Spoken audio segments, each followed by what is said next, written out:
फिर और लोगों को भेजा जा रहा है। लेकिन मैं ये समझती हूँ फजलुर रहमान साहब जो हैं वो भी इस चीज़ पे बिल्कुल क्लियर हैं और पीडीएम में शामिल सारी जमातें इस चीज़ पे क्लियर हैं कि कोई मुज़ाकरात इस जाली हुकूमत से नहीं होंगे।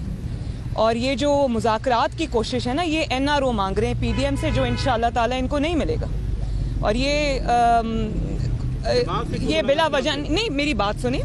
शहबाज शरीफ साहब तो जेल में, उनको तो नहीं, जब आप अभी जेल में नहीं गए इसलिए आपको अंदाज़ा नहीं है। मैं बता सकती हूँ कि जब आप जेल में होते हैं तो आपको नहीं पता होता कि आपको कौन मिलने आ रहा है। आपको अचानक बताया जाता है कि आपको कोई मुलाकात के लिए आना चाहता है। आप उस वक्त इनकार करने की पोजीशन में इसलिए नहीं होते कि आपको ये नहीं पता कि जो आ रहा है वो क्या कहने आ रहा है, क्या बात लेके आ रहा है। तो ये बात बड़ी एक आई ओपनर है कि जहाँ ख़ानदान को मिलने की इजाज़त नहीं दी जाती, वहाँ इस तरह की शख्सियात बिल्कुल बग़ैर किसी इशू के या बग़ैर किसी रुकावट के वो कोट लखपत जेल जाके मिल भी लेते हैं और उनके लिए रास्ते भी खुल जाते हैं।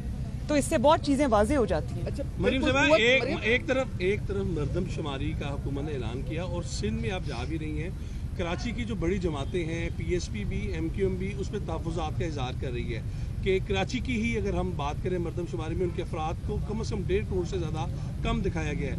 क्या हुकूमत, एक तरफ आप लोग तो प्रेशर डाल रहे हैं, लेकिन क्या आप समझ रही हैं कि हुकूमत जो है उन्होंने धांधली का आगाज़ 2020 के आखिर में ही शुरू कर दिया मरदमशुमारी को लेकर, और आपकी जमात भी क्या मरदमशुमारी की जो अभी कराई गई है इसे तस्लीम करती है?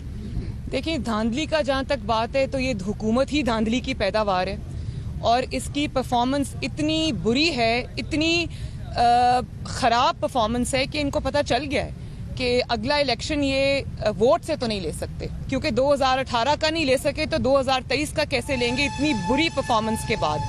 तो ये जितनी भी कोशिशें ये कर लें, इंशाअल्लाह ताला ये नाकाम होंगे और इस हुकूमत को अब घर जाना पड़ेगा। ये इलेक्शन सेनेट के आगे कर लें, पीछे कर लें, शो ऑफ हैंड्स कर लें, खुफिया कर लें, जिस तरह भी कर लें।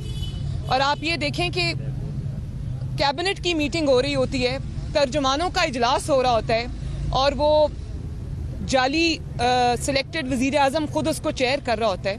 मुल्क में महंगाई किधर चली गई है, मुल्क के इतने बड़े बड़े मसाइल हैं, कोई चीज़ भी मुल्क की ठीक नहीं जा रही, बहरान में मुल्क आया हुआ है और वो क्या स्टेटमेंट्स इशू कर रहे हैं। डिस्कशन वहाँ पे क्या हो रही है कि क्योंकि जी पीडीएम जो है वो बिलावल नहीं आया मर्दान में तो हो पीडीएम में दरार पड़ गई। अब मरियम कहीं नहीं जाएगी तो हो पीडीएम में दरार पड़ गई।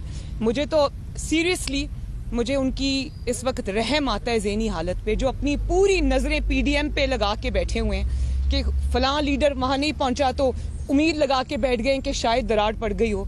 तो ये तो एक शिकस्त खुर्दा आदमी की जहनीत की निशानी है जिसको पता है कि मैं जा रहा हूँ। अच्छा मरियम, ये बताइएगा कि कुछ कुव्वतें हैं जो फिर से कोशिश कर रही है, कई बार नाकाम हो चुकी है कि शहबाज शरीफ साहब को मियाँ साहब से अलग किया जाए। एक ये मुलाकात उसकी कोशिश हो सकती है। दूसरी ये बात है कि एक मिनट पहले एक बात कर लें।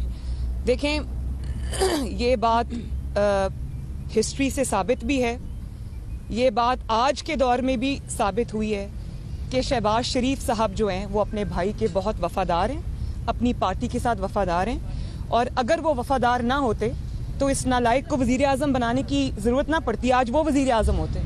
अगर वो धोखा दे सकते हैं, वो अपने भाई के साथ लॉयल हैं, अपनी पार्टी के साथ लॉयल हैं और उन्होंने सारी ऐसी ऑफर्स को ठुकराया जिसका सबूत ये है कि आज वो अपने बेटे समेत जेल भुगत रहे हैं। अच्छा मैडम, ये बता दीजिएगा कि आपने आर्या पार की बात बिल्कुल थी, हाँ, आर्या पार की बात की थी। आप किस तारीख तक देख रही हैं, इस कौन सा महीना? बहुत जल्दी इंशाल्लाह, बहुत जल्दी इंशाल्लाह। दो एमएनए के इस्तीफे आए हैं, आप उन्होंने ही माजरत की है कि हमने स्पीकर को जमा नहीं करवाए, तो यहाँ पे आपकी पार्टी के कई लोग दस्तबरदार हो रहे हैं स्पीकर को। एक सेकंड, नहीं, कोई दस्तबरदार नहीं हो रहा। मुर्तज़ा जावेद अब्बासी साहब और सजाद अवान साहब, उनसे तो कोई गुमान कर भी नहीं सकता कि वो कहीं दस्तबरदार होंगे। वो सबसे पहले लोग थे जिन्होंने अपने इस्तीफे जमा कराए। मुझे वो खुद ये हैरान है कि उनके इस्तीफे वहाँ तक कैसे पहुँचे। हाउ एवर, ये कोई ऐसी बात नहीं है। आप ये देखें कि ये भी उस दिन बात हो रही थी काबीना के इजलास में और तर्जुमानों के इजलास में कि इनके लोग अब पीछे हट रहे हैं। जब इस्तीफे देंगे तो सब पता चल जाएगा। बात सिर्फ इतनी है कि 31 दिसंबर तक पार्टी का हुक्म है कि अपने जो इस्तीफे हैं वो पार्टी क़यादत को जमा कराएं। तो पार्टी क़यादत जो है वो जब फैसला करेगी, जब डेट अनाउंस करेगी पीडीएम के फलां डेट को जो है वो रेजिग्नेशन स्पीकर को सबमिट करें, तो वो पार्टी खुद करेगी। अभी तक 31 तक इस्तीफे जो हैं वो क़यादत के पास जमा कराने हैं। और ये भी मैं बता दूं, जो लोग इस चीज़ से भी उम्मीद लगा के बैठे हुए थे, 160 जो हमारे एमपीएज हैं उसमें से 159 इस्तीफे मुझे मौसूल हो गए और एक इस्तीफ़ा इसलिए नहीं आया, वो खातून वेंटिलेटर पे हैं।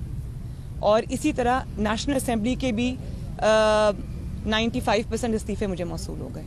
मौलाना फजलुर रहमान की और ये जो आपने कहा ना कि लोग पीछे हट रहे हैं, मैं आपको एक ये भी बता दूं कि अगर कोई किसी इस चीज़ से उम्मीद लगा के बैठा है तो वो बहुत अपने आप को बेवकूफ़ बना रहा है। उसकी वजह ये है कि लोग मुस्लिम लीग नून और पीडीएम की तरफ देख रहे हैं, लोग तहरीक इंसाफ की तरफ नहीं देख रहे।